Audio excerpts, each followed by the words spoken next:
Okay. Let's talk about how we get to here, because you go and you get your MBA from Columbia. I'm assuming that is not in anticipation of becoming a blubrry, although I could be wrong. You are absolutely correct, although it is because of my MBA that I became an author. Interestingly enough, I took a course in business school called Creativity and Personal Mastery, and it was given by a wonderful professor by the name of Shriki Mar Rao, and he has a book out that I definitely recommend if you're interested in sort of creativity and personal mastery. But in any case, he was offering this very non-traditional course in the marketing program. And I thought, well, that sounds kind of cool. I think I'm going to go ahead and just see what he has to say. So I took the course, and it was filled with all sorts of interesting exercises. One of the exercises was that we had to design our ideal career. Now, for most people in business school, you go into business school sort of knowing what your career trajectory is probably going to be. You sort of go into banking, you go into business. There's pretty defined paths. I wasn't so sure any of those paths were going to be exactly right for me. And when I started doing this exercise, I started thinking about the traditional paths of, well, maybe I'd like to be a consultant. But we had to write down what your exact day would look like. You had to literally design a schedule for yourself, who you would be talking to, what you would be doing throughout the day. And no matter what I did, I realized that all I really wanted to be doing was writing stories. So I designed my ideal career as a children's book author. And then I finished that class and I graduated, and my husband's father that I talked about earlier got ill, and that's the time when I had the chance to do hospice care for him. And we eventually started a family. And so I really was able to set aside my business career that I had already sort of realized maybe wasn't going to be as fulfilling as I wanted it to be. And I was able to pivot. I was very, very fortunate. And that's, again, talking about the privilege that I talk about a lot. I realized that not many people have that privilege where I can just say, I'm going to set aside this very expensive MBA and I'm going to go pursue this path of becoming a published author, even though I will probably never make any money at it or be able to support myself at it. But I did that. I decided to just start writing and see where it took me. So that's how I got into writing. And I wrote, as I said, 6 books over the course of 13 years. I got my first agent after the 3rd book. And we queried that 3rd book as well as a 4th and 5th book over the course of, I can't remember now, but I think it was something like 5 years. And it was, again, in early 2020 that I had just finished writing The Wolf's Curse. I had a feeling there was something special about it, or at least it was special to me. I knew that this book was different than anything I'd written before.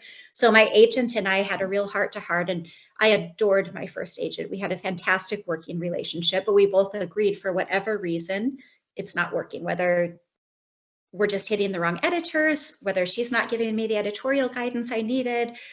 We just didn't know what was going on, but we decided it was time to part ways and for me to start fresh with this 6th book.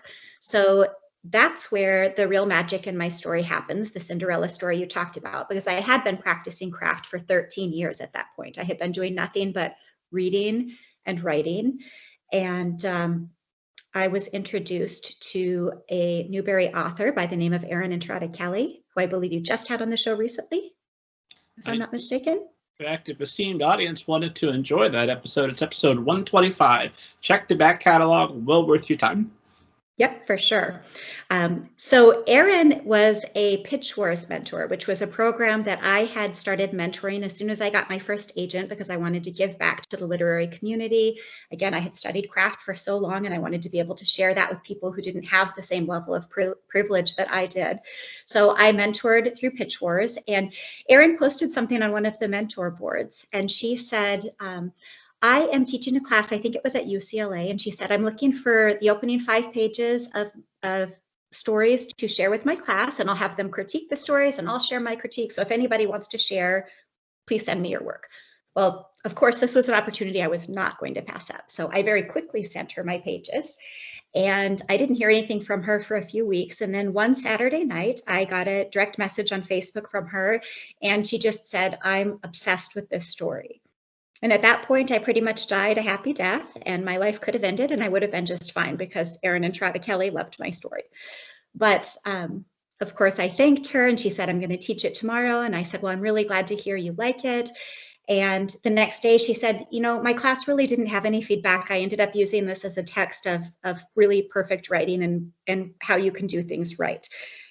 And at that point I was really on the floor, and I said, you know, this just is giving me so much hope. I'm getting ready to query and I just really appreciate it. And she said, well, send me your novel and I'll take a look and maybe I'll pass it on to my agent. Of course I did that. And I had been in this industry a lot of years, as I mentioned, and I didn't expect anything to come of that, because what are the odds that she would like my entire book enough to share it with her agent? What are the odds that her agent would like the book enough to make an offer? Not very high. Well, that was at about noon on Sunday, and I woke up Monday morning to a message from Erin saying, my agent loves your book and wants to set up the call. So within 24 hours, very thorough. Erin and Kelly took care of it for you. She took care of it for me. So yes, I call her my literary godmother. So I very much had a Cinderella story in terms of, you know, writing for 13 years, doing all the hard work, like you said, to learn the craft. And then I had a little bit of luck and good fortune, and my literary godmother swooped in and took care of the rest for me. Fantastic. And I hear that that is pretty much standard for Erin and Kelly. So esteemed audience, if you too would like to experience this, just go to her website, follow her on Twitter. I'm sure she's happy to provide that. Seriously, she is a fantastic person though, and her stories are so beautiful. So in terms of doing the work, I often recommend that people study her stories. And that's one of the things that I very often do, is take my favorite authors and I retype chapters from their books, because that teaches me how they do things. And as I'm retyping it, I think how I would have done it. And that way I can learn, well, why did they make that choice? And if I was going to make a different choice, why would I make that different choice? And I think when you really think about work on a granular level like that, there's really a lot to be learned. So Erin's books, particularly because she writes from different points of views often, she's just a fantastic master to learn from. I've done that with a few authors as well. Other than Erin and Kelly, who we obviously agree is one of our greatest living authors, and everyone don't contact her. But you read her books, and if you want to retype some of the chapters, that probably will provide you some direct instruction. Other than her, who are some of the authors whose books she would retype? For sure, Kate DiCamillo, because one of the things that I struggled with in my craft journey is emotion and character development. So plot has always come very naturally for me. I have a very linear brain, and I really like knowing that you have to get from A to B, and I like coming up with the way to get there. When it comes to digging those messier emotions and characters, that's really hard for me. So authors like Kate DiCamillo that are just really masters of the emotional journey were really important. Other authors that I love, Tahira Mafi. I think if you're interested in literary writing, she has such a beautiful way with description that I really love typing out her chapters. And then I often take a color coding system and I go through those type chapters, and I might do yellow for plot, and I might do green for emotion, and I might do red for setting, and I just color code the chapters so that I can visually see how her work flows and how she manages to weave in all of the different details in such a seamless way to arrive at such a richly imagined world. And this is part of what you're doing, I imagine, over those 13 years before your overnight success? That's correct. Mm-hmm. Other than that, what does your day look like for those 13 years? Are you working also, or are you focused on caregiving and taking care of your children? What does your life look like as you're getting this PhD? It changed quite a bit over time. So when I first started writing, I had a brand new baby at home and a 3-year-old. So my writing was very limited to nap time and after they went to bed. So it was really just, you know, a half hour, an hour here and there. When the youngest one turned 1, I did a babysitting exchange. So I watched somebody else's child a day a week and they watched my child a day a week. And so I had a dedicated maybe 6 hours to write. So until the youngest reached kindergarten and started school, it was sort of just squeaking and writing time anywhere I could find the chance.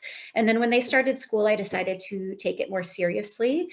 not that I wasn't taking it seriously before, but I decided to treat it more like a career. So when they were at school, those were my working hours. And I tried really hard to stick to that for the most part. Now, during that time, we moved from Wisconsin to Georgia, and then we ended up moving from Georgia to Canada. So there was also moving going on and all sorts of other things. So I've never been too hard on myself in terms of it has to be 9 to 5 every single day, but I am very committed to my writing. And so I do try to sit down as often as I can and work on craft and stories. If I'm stuck, I don't feel like I have to sit at the computer. I often take 2 or 3 months off if I'm stuck or if life has just gotten too overwhelming. But it's always getting back to the idea that this is my career and something I want to take seriously.